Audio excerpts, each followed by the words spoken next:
Hello, আসসালামু আলাইকুম। আশা করি সবাই ভালো আছেন। আমিও ভালো আছি আপনাদের দোয়ায়। তো চলুন দেখা যাক, আমি আজকে একটি নতুন রান্না করব, সেটা আপনাদেরকে দেখাবো।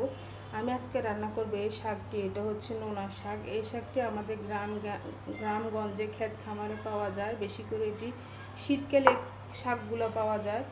তো প্রত্যেক অঞ্চলের মানুষ এই শাকগুলো খায় না। আমাদের নোয়াখালী কুমিল্লা অঞ্চলের মানুষ আগে খেত। আমার মাছা চিড়ে রান্না করতো, আমি অতটা আগে খেতাম না, কিন্তু এখন বিভিন্ন মিডিয়াতে দেখি এই শাকটার উপকারিতা অনেক বেশি। এই শাকটিতে ভিটামিন এ এবং বি, ডি, সি এবং ওমেগা 3 পর্যন্ত বিদ্যমান আছে। আর এই শাকটি স্বাস্থ্যের জন্য অনেক উপকারী, পাশাপাশি আমাদের হার্টেরও অনেকটা উপকার করে। তো আমি শাকটি রান্না করব। রান্না করার জন্য প্রথমে আগে থেকে মসুরের ডাল ভিজিয়ে রেখেছি।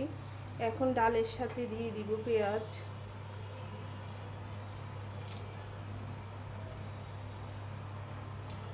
তারপরে দিয়ে দিব কাঁচামরিচ, হালকা একটু টমেটো, তারপর হচ্ছে দিয়ে দিব হলুদ গুঁড়ো, তারপর হচ্ছে রসুন এবং হালকা একটু আদা। আপনারা মসুরের ডাল চাইলে নাও দিতে পারেন, ছোলা ফাটানো ডালগুলোও দিতে পারেন। আমি মসুরের ডাল ছিল বাসায়, সেটাই দিচ্ছি।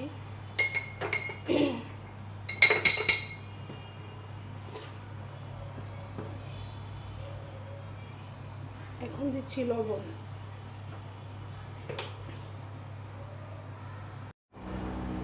দিয়ে দিচ্ছি হালকা মরিচ গুঁড়ো, এমনকি ডালটা ফুটে ওঠা পর্যন্ত অপেক্ষা করব। তো এখন আমার ডালগুলো মাঝামাঝি সেদ্ধ হয়ে গিয়েছে। এইখানে আমি আগে থেকে মাছ ভেজে রেখে দিয়েছি, মাছের মাথা এবং কিছু অংশ। আপনারা চাইলে চিংড়ি মাছ দিতে পারেন, ইলিশ মাছের মাথাও দিতে পারেন। আমি চিংড়ি মাছ দেইনি, কারণ আমার চিংড়ি মাছে প্রচুর অ্যালার্জি হয়, তাই এটাকে আমি স্কিপ করলাম।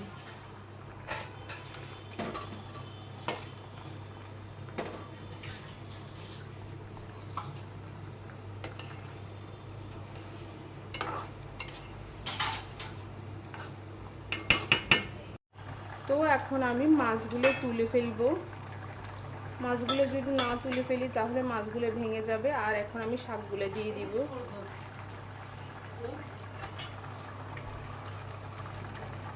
শাকগুলো রান্নার সময় অবশ্যই লবণ কম দিতে হবে, কেননা এই শাকগুলোতে এমনিতে একটু লবণ থাকে প্রকৃতিগতভাবে। এখন শাকগুলোকে নেড়ে ছেড়ে অল্প কিছুক্ষণের জন্য ঢাকনা দিয়ে ঢাকনাটা নামিয়ে ফেলবো, কারণ এই শাকগুলো বেশি ঢাকনা দিলে শাকের কালারটা নষ্ট